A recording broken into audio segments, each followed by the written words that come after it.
Foreign exchange rates. Ugh, every time students get to assignment 4.03, 4.04, 4.05, I can pretty much expect that you're going to stop. So let me help if I can demystify some of this situation.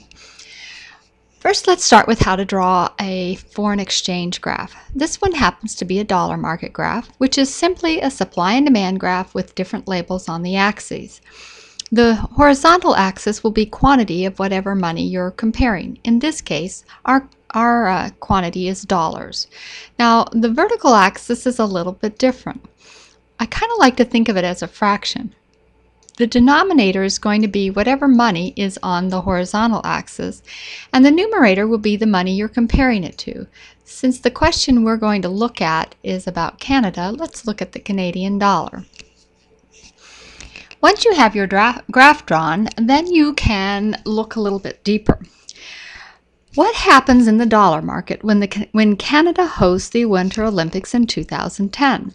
Well, we know for sure one thing, that more Americans are going to be going to Canada and other people as well, to attend these Olympics. So we have to be able to exchange our money for their money, as their money is going to be in greater demand.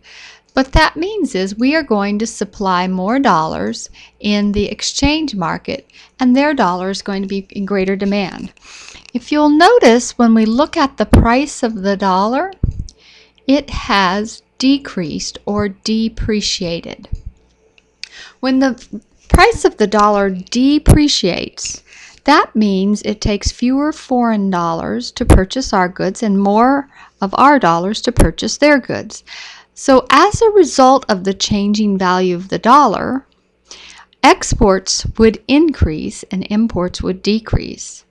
As a result of that, since we know that aggregate demand is consumer spending plus investment spending plus government spending plus exports minus imports, we would expect that since our exports are going up, our aggregate demand is going up. In 4.04, the two questions before the graph are based on the scenario. Then you draw the graph, and then the questions after the graph are based on what happens in the dollar market.